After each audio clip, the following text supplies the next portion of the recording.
Hello बच्चों, सो आज हम लोग फिर हाजिर हैं 10th क्लास स्टूडेंट के लिए लेक्चर बनाने के लिए।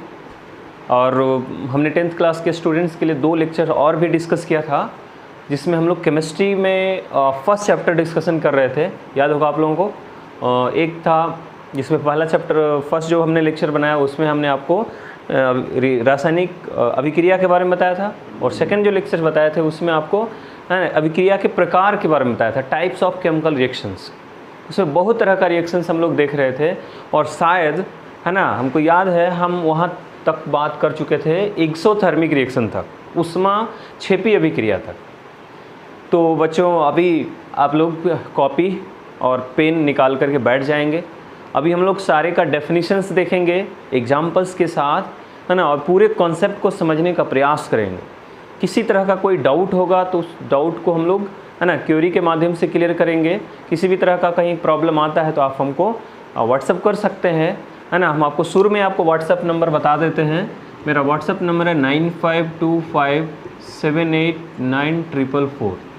किसी भी तरह का कोई डाउट अगर आप क्वेश्चंस बनाते हैं इस चैप्टर को ख़त्म होने के बाद या इस कॉन्सेप्ट को समझने के बाद, तो आप हमको व्हाट्सअप कीजिए, हम इधर से आप लोगों को उसको सॉल्व करेंगे। तो चलिए बच्चों हम लोग आगे डिस्कशन करते हैं कि एक्सोथर्मिक रिएक्शंस क्या होता है। तो एक्सोथर्मिक तो हमने आपको बता दिया था, ऊष्माक्षेपी अभिक्रिया। हमने बताया था कि नेचर में कुछ ऐसा अभिक्रिया होता है जो अभिक्रिया होने के बाद ना बहुत अधिक मात्रा में हीट को रिलीज करता है ना, ऊष्मा का उत्सर्जन करता है। वैसे रिएक्शंस को हमने बोला था क्या, ऊष्माक्षेपी अभिक्रिया। बट आज हम लोग बात करते हैं उसके बाद जस्ट बाद है ना ऊष्माशोषी अभिक्रिया। नंबरिंग आप लोग देख लेंगे ना, ऊष्माशोषी अभिक्रिया। बिल्कुल बढ़िया से इस कॉन्सेप्ट को हमको समझना है हम लोगों को, ताकि इससे रिलेटेड किसी भी तरह का कोई ऑब्जेक्टिव से लेके सब्जेक्टिव क्वेश्चंस भी अगर पूछा जाए तो वो आपसे बिल्कुल ईजी वे में सॉल्व हो जाना चाहिए। तब हम लोग समझेंगे कि भाई कॉन्सेप्ट अच्छा से समझ में आया। तो ये ऊष्माशोषी अभिक्रिया जिसको इंग्लिश में हम लोग बोलते हैं endothermic reaction, endothermic reaction, endothermic reaction. नाम से आपको ऐसा लग रहा है ना, यहाँ पे होगा ऊष्माशोषी। ऊष्माशोषी का मतलब हो गया है ना ऊष्मा का अवशोषण जहाँ पे होता है। बहुत सारे नेचर्स में ऐसे इवेंट्स हैं, बहुत सारे ऐसी घटनाएं हैं जहाँ पे ऊष्मा की ज़रूरत पड़ती है रिएक्शंस को करवाने के लिए या प्रोसेस को कंप्लीट करने के लिए। इसका सबसे बड़ा एग्जांपल आप ले सकते हैं, सिंपली अगर आपको सोचना है तो मेल्टिंग ऑफ आइस, है ना। बर्फ़ जब पिघलता है तो बर्फ़ जब पिघलता है तो क्या अपने आप पिघलता है? नहीं। बर्फ़ जब पिघलता है तो अपने आसपास के जो सराउंडिंग्स होते हैं, आसपास का जो उसका माध्यम होता है, वहाँ से वो हीट को गेन करता है, ऊष्मा को सर्जित मतलब अवशोषित करता है, और जब उसके पास ऊष्मा अधिक मात्रा में हो जाती है तब वो पिघलना स्टार्ट कर देता है। यानी कि बर्फ़ का पिघलना, इंग्लिश में उसको बोलेंगे मेल्टिंग ऑफ आइस, वो भी एक तरह का ऊष्माशोषी अभिक्रिया है, ऊष्माशोषी प्रक्रिया है। तो है ना मेल्टिंग ऑफ आइस हो गया, या फिर पानी का वाष्प में बदलना, पानी का वाटर को वेपर में चेंज होना, ये भी एक तरह का ऊष्माशोषी अभिक्रिया है। हम लोग पानी को वाष्प में बिना ऊष्मा दिए हुए नहीं बदल सकते हैं। अगर पानी को वाष्प में बदलना है तो आपको गर्म करना ही पड़ेगा, और गर्म करना है इसका मतलब है कि उसमें ऊष्मा दे रहे हैं, है ना, हीट को उसको प्रोवाइड कर रहे हैं। तो बहुत सारे ऐसे आपको इवेंट्स मिल जाएंगे जहाँ पे है ना रिएक्शंस को करवाने के लिए, प्रोसेस को कंप्लीट करने के लिए आपको ऊष्मा की आवश्यकता पड़ेगी। और जिस रासायनिक अभिक्रिया में, वो तो है ना प्रोसेस हो गया, जिस रासायनिक अभिक्रिया में अभिक्रिया को पूरा करने के लिए ऊष्मा की आवश्यकता पड़ती है, ऊष्मा का अवशोषण होता है, उस अभिक्रिया को ऊष्माशोषी अभिक्रिया कहा जाता है। अगर इसको इंग्लिश में बोलना है, दोनों भाषा में हम लिख देते हैं, है ना। क्या कि भाई कुछ स्टूडेंट बोल रहा था कि आप लोग बोल रहे थे क्या कि सर आप लिखते नहीं है सिर्फ समझाते हैं। तो हमने सोचा कि चलो भाई एक वीडियो की जगह 2 वीडियो बनाना पड़ेगा, लेकिन हम लोग लिख देंगे, है ना, ताकि आप इससे भी देख करके नोट कर सकते हैं। लिख देते हैं वैसी रासायनिक अभिक्रिया, वैसी रासायनिक अभिक्रिया जिसमें, वैसी रासायनिक अभिक्रिया जिसमें अभिक्रिया पूरा होने के लिए, अभिक्रिया पूरा होने के लिए ऊष्मा की आवश्यकता होती है, ऊष्मा की आवश्यकता होती है,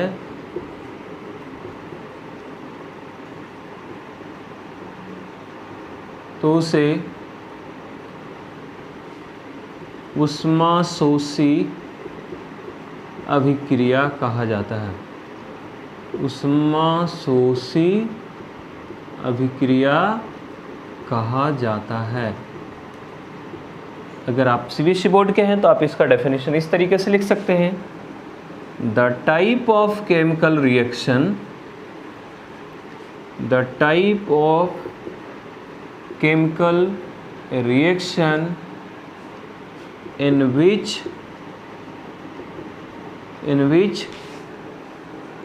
some heat is required, some heat is required to complete the reaction, to complete the reaction और प्रोसेस कुछ भी, complete the reaction is called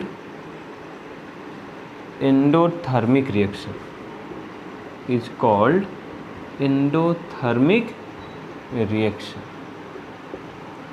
अगर इसका प्रोसेस सिर्फ पूछता है तो आप इसका बहुत सारे एग्जांपल दे सकते हैं, है ना। जैसे हो गया, क्या बताया था अभी आपको, बर्फ़ का पिघलना, जल का वाष्प में बदलना, या फिर और भी बहुत सारे रिएक्शंस है, कैल्शियम कार्बोनेट। तो कुछ प्रोसेस है और कुछ रिएक्शंस है, हम कुछ रिएक्शंस आपको एग्जांपल के रूप में लिख देते हैं। पहले भी आप लोग देख चुके हैं, जैसे CaCO3 है ना, ये देख लीजिए, लाइमस्टोन है, चूना पत्थर। आप इसको तोड़ना चाहते हैं तो आपको हीट देना ही पड़ेगा, गर्म करना ही पड़ेगा। और गर्म करने का मतलब क्या होता है, उसको हीट सप्लाई करना। तो ये देखिए हीट का सिंबल है। CaCO3 को जब हीट देंगे, गर्म करेंगे, तब जा कर के डिकम्पोज होगा CaO+CO2। मतलब क्या हुआ, इस रिएक्शंस को कंप्लीट करने के लिए हमको कहीं ना कहीं देख रहे हैं हीट की ज़रूरत पड़ रही है। तो जिस रिएक्शंस को कंप्लीट करने के लिए हीट की ज़रूरत पड़ती है, वैसे रिएक्शंस को हम लोग एंडोथर्मिक रिएक्शन यानी कि ऊष्माशोषी अभिक्रिया के नाम से जानते हैं। एक और रिएक्शन ले लें, N2+O2। देख लीजिए, अगर नाइट्रोजन को ऑक्सीजन के साथ मिला दीजिए और अगर आप हीट नहीं देंगे तो ये दोनों अपने में रिएक्शन नहीं करेगा, दोनों इसी तरह से पड़ा हुआ रहेगा, है ना। They will not react with each other. तो हमको चाहिए भाई कि हम तो चाह रहे हैं कि दोनों को रिएक्शन करवाना है, इसलिए तो हमने मिलाया है। तो दोनों को अगर आप रिएक्शन करवाना चाहते हैं तो आप इसमें हीट दीजिए, गर्म कीजिए, इसको जिस कंटेनर में रखे उस कंटेनर को हीट सप्लाई कीजिए, तब जाके दोनों रिएक्शन करेगा और रिएक्शन करके बनाएगा नाइट्रिक ऑक्साइड, इस तरीके से। तो यहाँ पे फॉर्मेशन ऑफ नाइट्रिक ऑक्साइड, है ना, जो हो रहा है यहाँ पे देख रहे हैं ना, नाइट्रिक ऑक्साइड का जो बनना है वो हीट की वजह से हो रहा है। इसलिए ऐसे रिएक्शंस को हम लोग क्या, एंडोथर्मिक रिएक्शन यानी कि ऊष्माशोषी अभिक्रिया के नाम से जानते हैं। तो ये हो गया ऊष्माशोषी अभिक्रिया। और भी बहुत सारे एग्जांपल्स आपको मिलेंगे, तो आपको डेफिनेशन समझ में आ गया। वैसी रासायनिक अभिक्रिया जिसमें अभिक्रिया को पूरा होने के लिए कहीं ना कहीं ऊष्मा की ज़रूरत पड़ती है, ऊष्माशोषी अभिक्रिया कहते हैं। इंग्लिश में बोलना है the type of chemical reaction in which some heat is required to complete the reactions are called endothermic reactions. Examples देख लीजिए आप, अगर इसको स्क्रीनशॉट लेना है तो एक बार ले सकते हैं। तो चलिए हम लोग अब आगे डिस्कस करेंगे। ये तो हो गया एंडोथर्मिक रिएक्शंस की बात। नेक्स्ट हम लोग आते हैं, बहुत इंपॉर्टेंट, अब जो डिस्कस होने जा रहा है जो रिएक्शंस, वो काफ़ी ज़्यादा इंपॉर्टेंट है। और जो क्वेश्चंस जो होंगे एग्जाम में, जो सवाल जो आपसे पूछे जाएंगे वो इसी से रहेंगे। तो हम बात करने जा रहे हैं, है ना, एक रिएक्शंस का जिसका नाम है ऑक्सीकरण। वेरी वेरी इंपॉर्टेंट, ऑक्सीकरण अभिक्रिया, है ना। ऑक्सीकरण जिसको हम बोलते हैं, या इसका एक और नाम है उपचयन। उपचयन इंग्लिश में इसको हम लोग बोलते हैं ऑक्सीडेशन। बहुत इंपॉर्टेंट है ये, आपको आगे तक भी काम देगा, इसलिए इसको बढ़िया से समझेंगे, अच्छे से हम लोग समझेंगे कि आखिर ऑक्सीकरण का मतलब क्या होता है या ऑक्सीडेशन किसको कहते हैं। देखिए ऑक्सीकरण नाम से ही क्लियर है, ऑक्सीकरण का मतलब होता है मेन रूप से, है ना, एडिशन ऑफ ऑक्सीजन, ऑक्सीजन का जुड़ना। ऑक्सीजन का जुड़ना क्या कहलाता है, ऑक्सीकरण। लेकिन ऐसा नहीं है, दिमाग में हम लोग को बात आता है कि ऑक्सीजन का जुड़ना ही सिर्फ ऑक्सीकरण कहलाएगा, बिल्कुल नहीं। सिर्फ ऑक्सीजन का जुड़ना ही अगर प्रोसेस को ऑक्सीकरण कहेंगे तो ये आपकी भूल है। इसके डेफिनेशंस को आप लोग बढ़िया से समझेंगे, है ना। बहुत सारे बुक्स में भी सिर्फ लिखता है क्या, ऑक्सीजन का जुड़ना, हाइड्रोजन का हटना, है ना, ऑक्सीकरण कहलाता है। इतना ही से कम नहीं चलेगा, कहीं कहीं आपको ऐसा भी रिएक्शंस मिल जाएगा जहाँ पे ना तो ऑक्सीजन रहेगा ना हाइड्रोजन रहेगा, और फिर भी आपको बताना पड़ेगा कि भाई ऑक्सीडेशन हो रहा है कि नहीं। जैसे देख लीजिए Na+Cl2 मिल के बना रहा है NaCl। अब बताइए क्या इसमें कहीं पे आपको ऑक्सीजन नज़र आ रहा है, कहीं पे हाइड्रोजन नज़र आ रहा है, नहीं आ रहा है, फिर भी इसमें ऑक्सीडेशन हो रहा है। तो इसलिए बताते हैं कि कॉन्सेप्ट को अगर समझ में आज मतलब कॉन्सेप्ट को अगर समझने का कोशिश करेंगे तो जो बुक में जो दिया हुआ है जो डेफिनेशन है ना, उससे हट करके भी आप क्वेश्चंस को सॉल्व कर सकते हैं। तो कैसे इसका डेफिनेशन देंगे भाई ताकि ये सब पे सेट कर जाए। तो चलिए हम देख सकें, परिभाषा लिख रहे हैं, वैसी रासायनिक अभिक्रिया, वैसी रासायनिक अभिक्रिया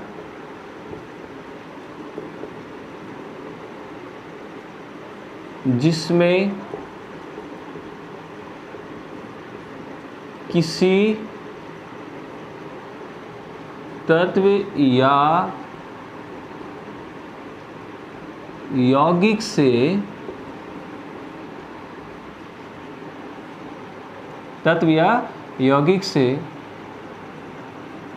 या इसको सिंपल भाषा में ऐसे लिख सकते हैं, है ना, इतना लंबा डेफिनेशन देने की ज़रूरत नहीं है, है ना। इसको दूसरे तरीके से लिख दीजिए, किसी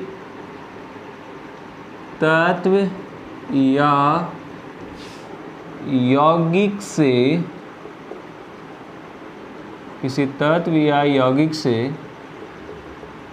ऑक्सीजन का जुड़ना, हाइड्रोजन का हटना या विद्युत ऋणात्मक तत्व का जुड़ना ऑक्सीकरण कहलाता है। ऑक्सीकरण कहलाता है।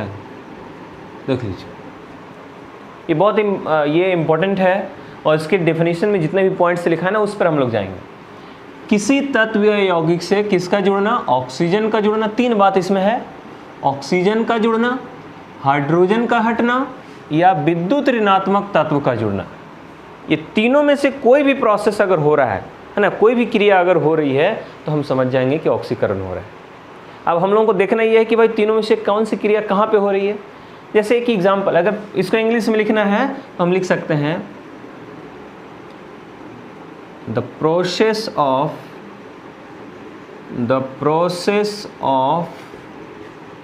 Addition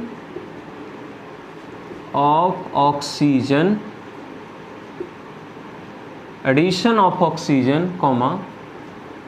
removal of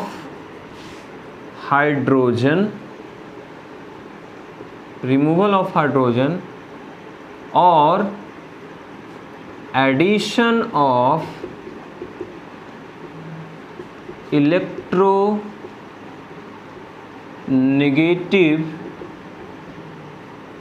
element to the elements or compounds are called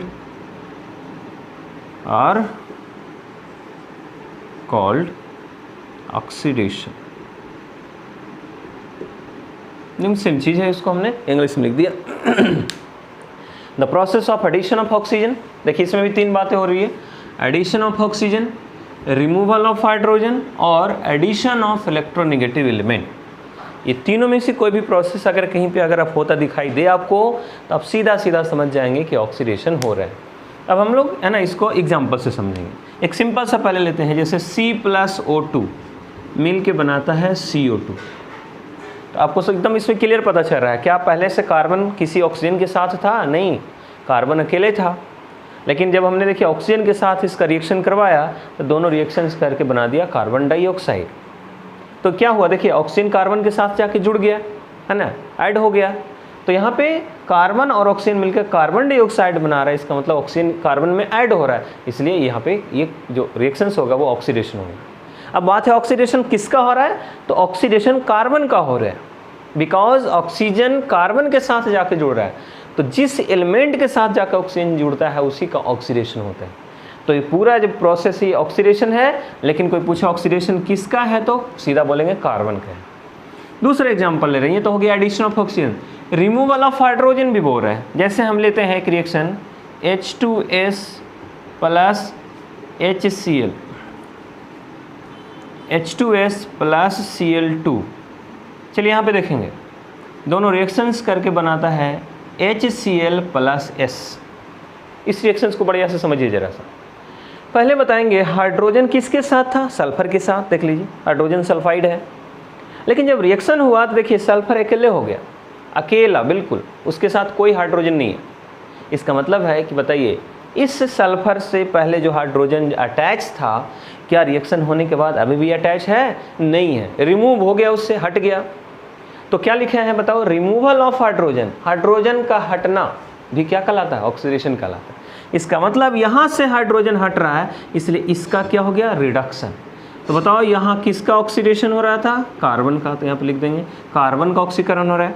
यहाँ से यहाँ देखेंगे, ये देखिए ये हो रहा है ऑक्सीकरण, हाइड्रोजन सल्फाइड का ऑक्सीकरण हो रहा है ना। यहाँ इसमें कुछ नहीं हुआ, यहाँ देखिए ऑक्सीकरण हुआ, यहाँ से यहाँ तक ऑक्सीकरण हो गया। तो ये हो गया दूसरा एग्जाम्पल। तीसरा अब जस्ट आपको बताया कि अगर लिखा है कहीं पे लिखा हुआ है Na प्लस Cl2 मिल के बना रहा है NaCl, तो इसमें तो भाई ना हाइड्रोजन है ना ऑक्सीजन दिखाई दे रहा है, तो इसको कैसे जानेंगे। चलिए सबको मालूम है कि सोडियम एक धातु है, मेटल है, और जो मेटल होता है ना वो इलेक्ट्रोपॉजिटिव होता है, और ये क्लोरीन क्या है, नॉन मेटल है, आधातु है, और जो आधातु होता है वो इलेक्ट्रोनेगेटिव होता है, विद्युत ऋणात्मक। ये होता है विद्युत धनात्मक, ये होता है विद्युत ऋणात्मक। अब आप खुद बताएंगे सोडियम में कौन जाके जुड़ रहा है, क्लोरीन जुड़ रहा है, तभी तो सोडियम क्लोराइड बन रहा है। तो सोडियम में क्लोरीन जुड़ रहा है, मतलब सोडियम में विद्युत ऋणात्मक तत्व आके जुड़ रहा है, इलेक्ट्रोनेगेटिव एलिमेंट आके जुड़ रहा है, इसलिए सोडियम का क्या हो रहा है, बोलो ऑक्सीडेशन। क्योंकि हमने भी लिख दिया है एडिशन ऑफ इलेक्ट्रोनेगेटिव एलिमेंट, है ना, विद्युत ऋणात्मक तत्व का जुड़ना भी क्या कहलाता है, ऑक्सीकरण कहलाता है। तो बताइए जी सोडियम में कौन जुड़ रहा है, क्लोरीन। क्लोरीन विद्युत ऋणात्मक तत्व है और वो आके सोडियम में जुड़ रहा है, इसका मतलब सोडियम का ऑक्सीकरण हो रहा है। तो यहाँ पे सोडियम का हो रहा है ऑक्सीकरण, ऐसा नहीं कि क्लोरीन का हो रहा है। क्लोरीन तो जुड़ने का काम भी कर रहा है, क्लोरीन नहीं रहता तो इसका ऑक्सीकरण होता ही नहीं। तो इसलिए क्लोरीन सोडियम को ऑक्सीकरण करने का काम कर रहा है, इस बात को समझेंगे। तो तीन पॉइंट है जिसको आपको हमेशा याद रखना है। एग्जाम्पल भी हमने तीनों का एक एक दे दिया है। जब किसी तत्व या यौगिक से किसी, है ना, ऑक्सीजन का जुड़ना, हाइड्रोजन का हटना या विद्युत ऋणात्मक तत्व का जुड़ना, ये तीनों में से कोई भी प्रोसेस अगर होता है तो उसको ऑक्सीकरण कहा जाता है ना। The element of compound through which addition of oxygen, removal of hydrogen और addition of electronegative element occurs, then the process is called oxidation. तो आपके सामने में हमने एग्जाम्पल्स भी दे दिया है और डेफिनेशन भी दे दिया है, आप इसको नोट कर सकते हैं। देखिए हमारे शरीर में जो भोजन का जो पचना होता है, हम लोग जब खाना खाते हैं तो जो डाइजेशन ऑफ फूड जो होता है ना, खाना का जो पचना होता है वो ही एक ऑक्सीडेशन प्रोसेस है। और बोलेंगे कैसे, तो चलिए इसको स्क्रीनशॉट ले लीजिए, वो भी बता देते हैं कि शरीर में जो भोजन पचता है वो कैसे ऑक्सीडेशन प्रोसेस है। मिटा रहे हैं इसको, बिल्कुल आप इसको अच्छे से देख लेंगे, लिख लेंगे स्क्रीनशॉट लेकर के।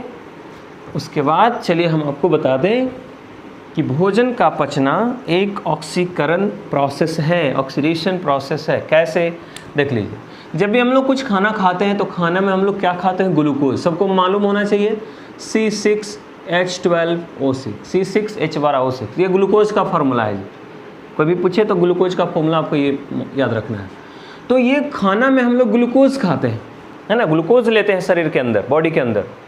लेकिन ऐसा नहीं है कि सिर्फ ग्लूकोज लेने से हम लोग के शरीर के अंदर जो है ना प्रोसेस स्टार्ट हो जाएगा। ये ग्लूकोज जो है ना वो हमारे सेल के अंदर, कोशिका के अंदर जा करके ऑक्सीजन से रिएक्शन करता है। देख लीजिए, ग्लूकोज ऑक्सीजन के साथ जाके कंबाइन करता है, तब जा करके ये बनाता है CO2 + H2O। देख लीजिए, इसका मतलब ऑक्सीजन जाके इसमें जुड़ रहा है। तो ऑक्सीजन का जुड़ना अभी तो जस्ट बताया है ऑक्सीडेशन प्रोसेस है। इसलिए अगर ऑब्जेक्टिव, ये बोर्ड के एग्जाम में हमेशा पूछता रहता है कि शरीर में भोजन का पचना, डाइजेशन ऑफ फूड किस तरह का प्रोसेस है, किस तरह का रिएक्शन है, तो याद रखना है ऑक्सीडेशन, है ना, ये ऑक्सीडेशन प्रोसेस हो गया। चलिए नोट कर लिए। नेक्स्ट आते हैं रिडक्शन, या हिंदी में उसको बोलते हैं अवकरण, या अवकरण का दूसरा भी नाम है, क्या बोले थे, अपचयन। उसको था उपचयन, ये है अपचयन। इंग्लिश में इसको बोलते हैं रिडक्शन। बढ़िया से समझेंगे बाबू, ठीक है। इसको जितना अच्छे से आप आराम से पढ़िए उतना आपके लिए फ़ायदेमंद होगा, क्योंकि इससे रिलेटेड जैसे, अच्छा अभी जस्ट अभी आपको बताए एक रिएक्शंस कि भाई ऑक्सीडेशन किसको कहते हैं। अब इसी में आपको दे देगा, जैसे PbO + C, बताइए क्या बनेगा, Pb + CO, इस टाइप से बनेगा। तो इस टाइप के रिएक्शंस के बारे में अब डिस्कशन होने जा रहा है। देखिए, पहले ऑक्सीजन Pb के साथ था, लेकिन अब देखिए Pb के साथ ऑक्सीजन नहीं है। तो यहाँ पे क्या हुआ, ऑक्सीजन जुड़ रहा है कि हट रहा है, ऑक्सीजन Pb से हट रहा है, रिमूव हो रहा है। तो अभी हम लोग बात करने जा रहे हैं उसी तरह के रिएक्शंस की, है ना। तो जस्ट उसका अपोजिट कर देना है। जो जो चीज़ हमने आपके ऑक्सीडेशन में बताया, ऑक्सीकरण में बताया, जस्ट उसका उल्टा कर देना अवकरण में। तो क्या क्या चीज़ बोले थे, किसी तत्व या यौगिक से ऑक्सीजन का जुड़ना उसमें बोले थे, तो इसमें क्या कर देंगे, ऑक्सीजन का हटना, बस सीधे लिख देते हैं। किसी तत्व या यौगिक से ऑक्सीजन का हटना, ऑक्सीजन का हटना, कोमा हाइड्रोजन का जुड़ना, हाइड्रोजन का जुड़ना, या यहाँ देखिए चेंज हो गया, विद्युत धनात्मक तत्व, विद्युत धनात्मक तत्व का जुड़ना। तो उसमें विद्युत ऋणात्मक था, इसमें विद्युत धनात्मक हो गया। विद्युत धनात्मक तत्व का जुड़ना अवकरण, अवकरण या अपचयन कहलाता है, अवकरण कहलाता है या अपचयन कहलाता है, एक ही बात है। इसको इंग्लिश में लिख देते हैं, the process of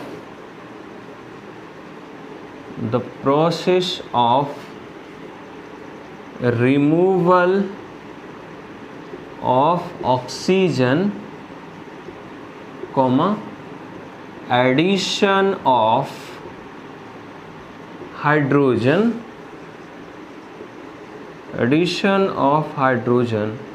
or addition of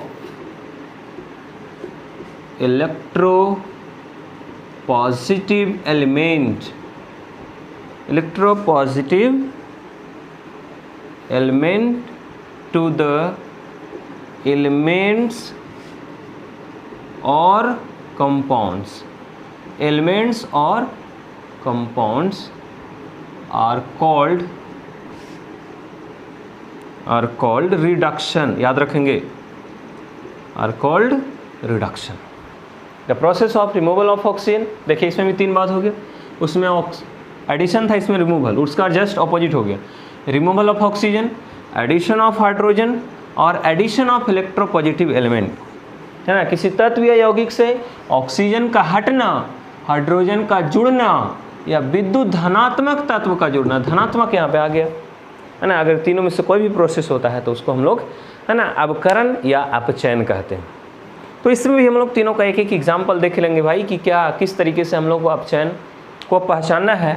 तो एक सिंपल सा एग्जाम्पल अभी हम लोग लिए हैं, अभी देखते हैं। जो आपको एक एग्जाम्पल लिए थे H2S, पहले ऑक्सीजन वाला देख लेते हैं। जब अभी जस्ट आपको लिखे थे PbO + C मिल के बना रहा है Pb + CO, एकदम बिल्कुल ईजी है। अब खुद बताएंगे, पहले ऑक्सीजन किसके साथ था? पीवी के साथ था, लेकिन क्या रिएक्शन होने के बाद कहीं पीवी के साथ कोई ऑक्सीजन नज़र आ रहा है? नहीं। इसका मतलब है कि ऑक्सीजन रिमूव हो गया। तो जब किसी एलिमेंट से, जब किसी तत्व से या यौगिक से ऑक्सीजन हट जाता है तो उस प्रक्रिया को हम लोग क्या कहते हैं? अवकरण कहते हैं, रिडक्शन कहते हैं। तो यहाँ पे क्या हो रहा है? रिडक्शन हो रहा है। यहाँ से यहाँ देख लीजिए, ये हो रहा है रिडक्शन या अवकरण, हिंदी में इसको बोलना है तो अवकरण कहेंगे। तो चलिए, एक तो हो गया ऑक्सीजन का हटना, एक वो हाइड्रोजन का जुड़ना वाला भी देख लेते हैं। तो जस्ट अभी आपको एक एग्जांपल दिए थे, H2S प्लस Cl2 मिल के बनाएगा HCl plus S, HCl plus S। चलिए भाई, हम लोग देखेंगे यहाँ पे कि अभी देखिए हाइड्रोजन किसके साथ था? सल्फर के साथ था, लेकिन रिएक्शन होने के बाद हाइड्रोजन देखिए किसके साथ चला गया? क्लोरीन के साथ चला गया। क्या पहले से क्लोरीन के साथ कोई हाइड्रोजन अटैच था? नहीं था, बिल्कुल नहीं था, है ना। हम पहले से भी इस रिएक्शंस को देख चुके हैं, तो पहले से नहीं था, लेकिन अब देखिए रिएक्शन होने के बाद क्लोरीन हाइड्रोजन के साथ चला है। इसका मतलब हाइड्रोजन क्लोरीन में जाके जुड़ गया। किस में जाके जुड़ गया? ध्यान दीजिए, हाइड्रोजन क्लोरीन में जुड़ गया। तो क्लोरीन जिसमें हाइड्रोजन जाके जुड़ गया उसी का अवकरण हो गया। हाइड्रोजन का जुड़ना अवकरण कहलाता है। तो हाइड्रोजन किस में जुड़ रहा है बाबू? क्लोरीन में जुड़ रहा है, इसलिए क्लोरीन का हो गया क्या? अवकरण, यानी कि रिडक्शन, है ना। एक बार हिंदी लिख देते हैं, अवकरण। तो यहाँ पे क्लोरीन का अवकरण हो रहा है। तीसरा एग्जाम्पल क्या दिए है? विद्युत धनात्मक तत्व का जुड़ना। तो चलिए एक एग्जाम्पल दिए थे, Na प्लस Cl2 मिल के बनाया NaCl, एकदम सेम एग्जाम्पल है। अब यहाँ पे देखिए सर, यहाँ तो आपने ऑक्सीडेशन बताया था, तो याद कीजिए हमने ऑक्सीडेशन किसका बताया था? कि ऑक्सीडेशन सोडियम का हो रहा है। लेकिन कोई पूछेगा क्लोरीन का क्या हो रहा है? तो देखिए क्लोरीन में कौन जाकर जुड़ रहा है? सोडियम। यहाँ दो बात है, सोडियम में क्लोरीन भी जुड़ सकता है या क्लोरीन सोडियम में जुड़ रहा है ना। सोडियम में क्लोरीन भी जुड़ रहा है या क्लोरीन में ही जाके सोडियम जुड़ रहा है। कोई ऐसे भी तो सोच सकता है कि सर क्लोरीन में जाके सोडियम जुड़ रहा है तभी तो NaCl बना है। बिल्कुल सही बात है। आप किसी भी तरीके से सोचेंगे तो बिल्कुल गलत नहीं होगा, आपके सोचने का तरीका बस होना चाहिए सही। तो अगर हम ऐसा बोलें कि क्लोरीन में कौन जाके जुड़ रहा है? सोडियम। और आपको मालूम है सोडियम एक विद्युत धनात्मक तत्व है, और विद्युत धनात्मक तत्व जब किसी के साथ जाके जुड़ता है तो क्या लिखा हो? देखिए, विद्युत धनात्मक तत्व का जुड़ना क्या कहलाता है? अवकरण। तो बताओ जी, सोडियम में विद्युत ऋणात्मक तत्व जुड़ रहा है, लेकिन क्लोरीन में विद्युत धनात्मक तत्व जुड़ रहा है। इसमें विद्युत धनात्मक तत्व जुड़ रहा है, तो क्लोरीन में चूंकि विद्युत धनात्मक तत्व जाके जुड़ रहा है, इसलिए क्लोरीन का क्या हो रहा है? बोलो, अवकरण। क्लोरीन का अवकरण हो रहा है। क्लोरीन का अवकरण हो रहा है, लेकिन सोडियम का क्या हो रहा था? ऑक्सीकरण। तो यही सब चीज़ है जिसको आपको ध्यान में रखना है ना। अगर इसको सीख गए हैं, समझ में आ गया आप लोगों को, नहीं समझ में आया तो एक बार फिर से इसको देख लेंगे वीडियो को, है ना। उसके बाद जहाँ भी डाउट होगा बिल्कुल आराम से इसको सीखना है, और इसको सीखने के बाद आपके बुक में जितना भी एग्जाम्पल होगा सारे को बनाइए। जहाँ किसी में अगर डाउट होगा तो फिर हम आपको उसमें हेल्प करेंगे। तो चलिए, एक तो हो गया, है ना, स्क्रीनशॉट आप ले लिए होंगे। तो एक तो हो गया ऑक्सीकरण, दूसरा हो गया अवकरण, और तीसरा इसमें आपको बता दें शॉर्ट में, रेडॉक्स रिएक्शन। आपको सबको मालूम है रेडॉक्स रिएक्शंस, बस एक लाइन का चीज़ है जी। रेडॉक्स रिएक्शंस किसको कहते हैं? तो रेडॉक्स रिएक्शंस वैसे रिएक्शंस को बोलते हैं जिसमें ऑक्सीकरण और अवकरण दोनों प्रोसेस एक साथ होता है। अगर एक ही रिएक्शंस के अंदर दोनों प्रोसेस अगर चल रहा है तो ऐसे रिएक्शंस को हम लोग रेडॉक्स रिएक्शन कहते हैं। जैसे बैटरी में, घर में जो हम लोग के पास जो बैटरी होता है, कोई भी बैटरी हो, चाहे वो ड्राई सेल हो, जो भी सेल है, ड्राई सेल है या, है ना, वो हम लोग बोल सकते हैं उसको सिंपल सेल है, कोई भी सेल अगर है आपके पास, बैटरी अगर है, किसी भी तरीके का बैटरी हो, तो उसमें रेडॉक्स अभिक्रिया होती है। एक पॉइंट पे ऑक्सीडेशन होता है, एक जगह पे रिडक्शन होता है। देखें, दो प्लेट होता है ना बैटरी में, एक जगह पे ऑक्सीडेशन, एक पे रिडक्शन। तो जहाँ ऑक्सीडेशन और रिडक्शन दोनों के साथ साथ अगर चलना शुरू होता है तो ऐसे प्रोसेस को हम लोग, वैसे रिएक्शंस को हम लोग रेडॉक्स अभिक्रिया के नाम से जानते हैं। तो चलिए एक लाइन में इसको भी लिख देते हैं, रेडॉक्स अभिक्रिया, रेडॉक्स अभिक्रिया, रेडॉक्स अभिक्रिया, रेडॉक्स रिएक्शंस, रेडॉक्स रिएक्शन। तो लिख देते हैं, वैसी रासायनिक अभिक्रिया, वैसी रासायनिक अभिक्रिया जिसमें ऑक्सीकरण एवं अवकरण, या इसको उपचयन अपचयन लिख देते हैं ना, अच्छा रहेगा। हर बार हम लोग एक ही टर्म का यूज़ भी नहीं करेंगे, समझ में भी आएगा। जिसमें उपचयन एवं अपचयन, उपचयन अपचयन समझ में आ रहा है ना, ऑक्सीकरण अवकरण को ही बोल रहे हैं, थोड़ा सा इस बार नाम बदल दिए हैं ताकि ये भी नाम याद रहे।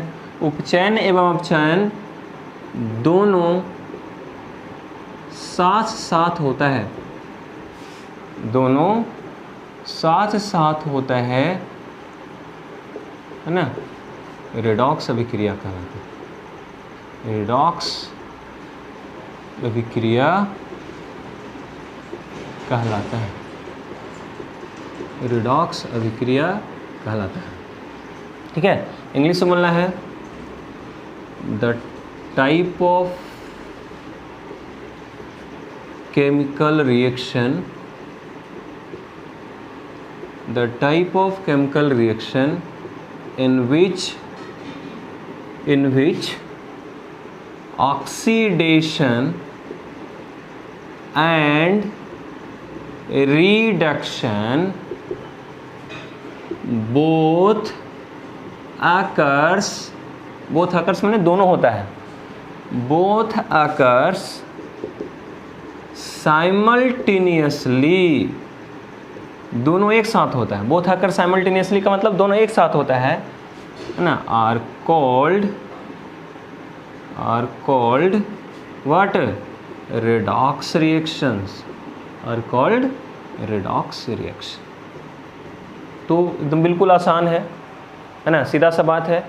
वैसी रासायनिक अभिक्रिया जिसमें ऑक्सीकरण एवं अवकरण ये दोनों घटनाएं एक साथ होती है, साथ साथ होती है, उसे रेडॉक्स अभिक्रिया कहा जाता है। एग्जाम्पल की अगर बात करें तो हम बहुत सारे एग्जाम्पल अभी देख रहे थे, जैसे है CuO है ना, CuO प्लस, जैसे कॉपर ऑक्साइड है H2, इसको रिएक्शन करवाएंगे तो बनेगा देखिए Cu प्लस H2O। चलिए अब देखते हैं, पहले ऑक्सीजन किसके साथ था, कॉपर के साथ था। अब क्या कॉपर के साथ है, बिल्कुल नहीं है। तो बोलिए क्या हुआ, ऑक्सीजन जुट गया कि हट गया, हट गया। और तो ऑक्सीजन जब हट गया तो क्या हो गया, बोलिए अवकरण, रिडक्शन हो गया। तो यहाँ से यहाँ देखिए अवकरण हो गया है ना, हम लोग अब आराम से समझ में आ गया है। लेकिन ऑक्सीजन गया किसके साथ, देखिए यहाँ पे ऑक्सीजन हाइड्रोजन में आके जुड़ गया है, हाइड्रोजन में। तो क्या बोले, जिसके साथ ऑक्सीजन जाके जुड़ेगा उसका क्या होगा, ऑक्सीकरण हो जाएगा। तो चलिए इसका ऑक्सीकरण हो गया है ना, क्योंकि इसमें आके ऑक्सीजन जुड़ गया, तो इसका हो गया ऑक्सीकरण। तो चलिए एक ही रिएक्शंस में ऑक्सीकरण भी हो रहा है, देख रहे हैं अवकरण भी हो रहा है। तो जब एक ही रिएक्शन में ऑक्सीकरण अवकरण दोनों होता है तो उसको रेडॉक्स अभिक्रिया बोलते हैं, रेडॉक्स रिएक्शंस बोलते हैं। अभी जब हम लोग देखे थे Na+Cl2 है ना, क्या बताए थे, बनता है NaCl है ना। तो यहाँ पे क्या देख रहे हैं बताइए, सोडियम में कौन आके जुड़ रहा था, क्लोरीन, जिसकी वजह से सोडियम का ऑक्सीकरण हो रहा था, क्योंकि क्लोरीन एक विद्युत ऋणात्मक तत्व है। किस में आके जुड़ रहा है, सोडियम में, सोडियम का हो जाएगा ऑक्सीकरण है ना, सोडियम का क्या हो गया, ऑक्सीकरण। लेकिन क्लोरीन में कौन आके जुड़ रहा है, सोडियम आके जुड़ रहा है। सोडियम एक विद्युत धनात्मक तत्व है, इलेक्ट्रोपॉजिटिव एलिमेंट है, इसलिए क्लोरीन का हो गया रिडक्शन, या इसको अवकरण बोलेंगे हम, रिडक्शन है ना। तो जहाँ ऑक्सीडेशन रिडक्शन दोनों एक साथ होता है उसको हम लोग रिडॉक्स रिएक्शंस बोलते हैं। और भी रिएक्शन देखना है तो देख सकते हैं, H2S प्लस Cl2 दोनों मिलकर बनाएगा HCl प्लस S। चलिए बताएंगे जी, पहले हाइड्रोजन किसके साथ था, सल्फर के साथ। लेकिन क्या यहाँ सल्फर के साथ है, नहीं है। बोले हाइड्रोजन जुड़ गया कि हट गया, हट गया। तो वो क्या लिखा है, हाइड्रोजन का हटना क्या कहलाता है ना, हाइड्रोजन का हटना बताएंगे, हाइड्रोजन का हटना ऑक्सीकरण कहलाता है ना, ऑक्सीडेशन इसको बोलते हैं अंग्रेजी में। तो ऑक्सीडेशन हो गया। लेकिन हाइड्रोजन जाके जुड़ गया किस में, क्लोरीन में। देखिए हाइड्रोजन क्लोरीन में आके जुड़ गया है, तो जो जिसके साथ जुड़ गया उसका हो गया क्या, रिडक्शन। तो इस तरीके से एक ही रिएक्शन में ऑक्सीडेशन रिएक्शन दोनों एक साथ चल रहा है साइमल्टेनियसली चल रहा है, इसलिए ऐसे रिएक्शंस को हम लोग रिडॉक्स रिएक्शंस के नाम से जानते हैं। अब एक बहुत बढ़िया चीज़ आपको बताने जा रहे हैं, बस 2 मिनट और हम इसमें टाइम लेंगे। वो इसको एक बार नोट कर लेंगे, बस एक एग्जाम्पल से हम आपको समझा देंगे है ना क्या हम बताने जा रहे हैं। तो इसको एक बार स्क्रीनशॉट ले लीजिए, इसको कॉपी में नोट कर लेंगे। चलिए अब हम लोग बढ़ते हैं। दो चीज़ आपको यहाँ पे बड़ा कन्फ्यूजिंग होता है स्टूडेंट्स के लिए, एक होता है ना ऑक्सीकारक और एक होता है अवकारक।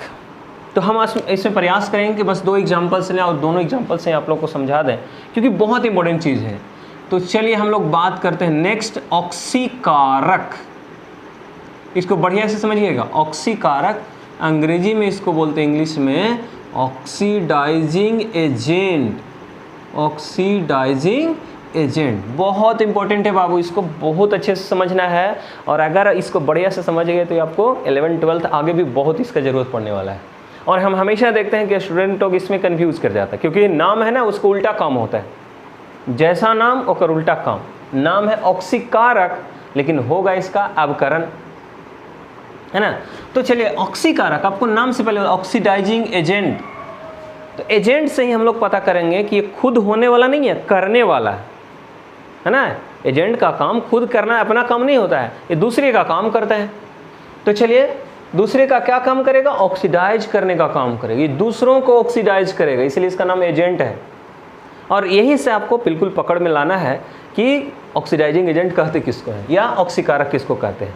तो चलिए हम आपको एक एग्जाम्पल लेकर चलते हैं, है ना। सिंपल सा एग्जाम्पल, जैसे PbO + C मिल के बना रहा है Pb + CO, है ना।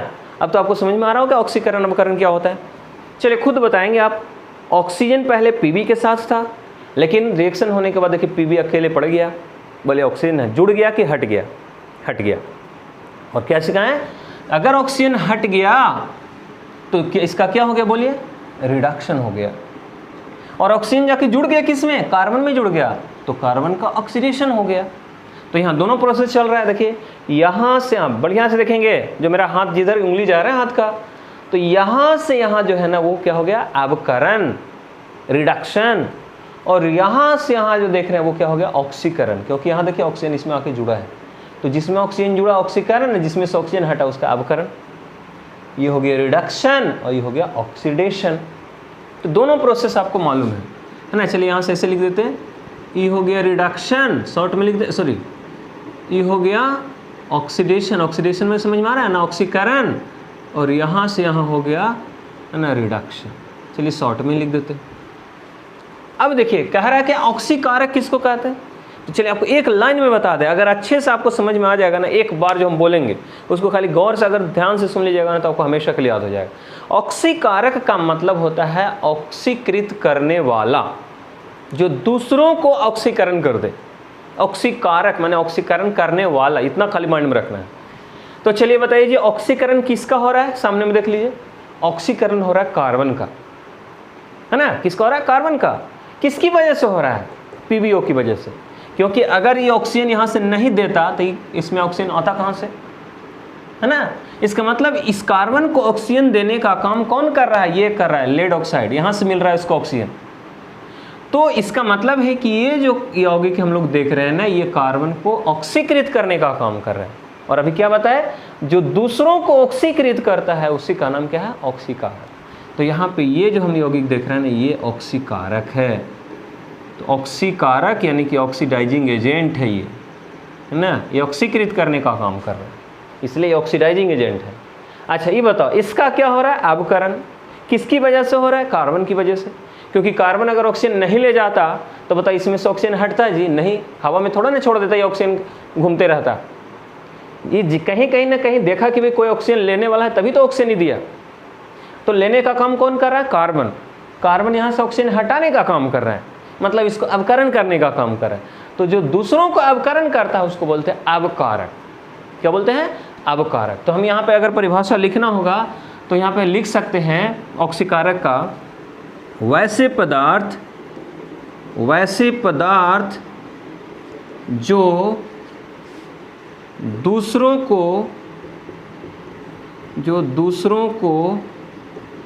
ऑक्सीकृत करता है, जो दूसरों को ऑक्सीकृत करता है तथा स्वयं अवकृत हो जाता है, अपने देखो दूसरा का ऑक्सीकृत करके अपने अपकृत हो गया, अवकृत हो जाता है क्या कहलाता है? ऑक्सीकारक कहलाता है, ऑक्सीकारक कहलाता है, ऑक्सीकारक कहलाता है। एक चीज समझ में आ गया? इसको इंग्लिश में अगर लिखना है तो the substance which oxidizes the others and reduces itself, अपने आप को रिड्यूस कर देता है और दूसरों को ऑक्सीडाइज कर देता है। ऑक्सीडाइजेज द अदर्स, इस लाइन को समझेंगे, oxidises the others and reduces itself, अपने आप को रिड्यूस कर लेना, आर कॉल्ड ऑक्सीडाइजिंग एजेंट। तो चलिए ये बात आपके ध्यान में रहना चाहिए कि हम लोग ऑक्सीकारक किसको बोलेंगे। तो जस्ट इसका अपोजिट हो जाएगा अवकारक, और अवकारक है ना, अवकारक इसका जस्ट अपोजिट है, उसको इंग्लिश में बोलते हैं रिड्यूसिंग एजेंट। ये हो गया था अब ऑक्सीडाइजिंग एजेंट, और उसका नाम क्या है? Reducing agent. तो अगर ये चीज़ हम आप पे छोड़ देते हैं, इसका डेफिनेशन कैसे लिखना है, ऐसे हम हिंट कर देते हैं, लिख देंगे यहाँ पे, वैसे पदार्थ जो दूसरों को, बोलिए क्या करता है, नाम क्या है? अवकारक, माने दूसरों को अवकृत करेगा। तो वैसे पदार्थ जो दूसरों को अवकृत करता है तथा स्वयं ऑक्सीकृत हो जाता है ना, जो दूसरों को अवकृत करेगा और अपने क्या हो जाएगा? है ना, ऑक्सीकृत हो जाएगा, वैसे पदार्थ को अवकारक कहते हैं। उसको अगर इंग्लिश में बोलना है तो इसको कैसे बोलेंगे इंग्लिश में? द सब्सटेंस विच रिड्यूसेस, यहाँ पर लिख देना, reduces the others and oxidises itself, है ना। जस्ट इसका ऑपोजिट खाली कर देना है सिर्फ, और बस आपको डेफिनेशन हो जाएगा। एग्जाम्पल्स अगर लिखना होगा तो देखिए, ये हो गया ऑक्सीकारक और ये हो गया अवकारक। अवकारक मतलब है ना, इंग्लिश में इसको बोलते हैं ऑक्सीडाइजिंग एजेंट, इसको बोलते हैं रिड्यूसिंग एजेंट। तो इस तरीके से आपके पास जितना भी जो हमने एग्जांपल्स दिए हैं ऑक्सीडेशन रिडक्शन में, उस सब में आप लोग पता करेंगे कि उसमें कौन ऑक्सीडाइजिंग एजेंट है, कौन रिड्यूसिंग एजेंट। जहाँ कन्फ्यूजन होगा हमसे आप क्वेश्चन पूछ लेंगे, ठीक है। तो इस वीडियो में हम इतना ही रहने देते हैं, इसको बढ़िया से बिल्कुल समझेंगे। इसके बाद लास्ट वीडियो अब इस चैप्टर का बच गया है, जिसमें हम आप लोगों को बताएंगे एक और रिएक्शन जिसका नाम है न्यूट्रलाइजेशन रिएक्शन। उसके बाद हम लोग बात करेंगे कोरोजन पे, कोरोजन कहने का मतलब है ना, जिसको हम लोग संक्षारण बोलते हैं हिंदी में।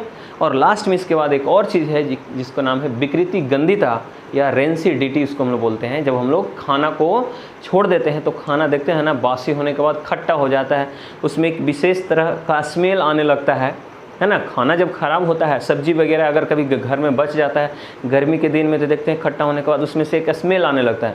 तो किस वजह से होता है वो हम आपको नेक्स्ट वीडियो में डिस्कस करेंगे। So next video is also very very important video, so you learn here and continue for the next video. Thank you.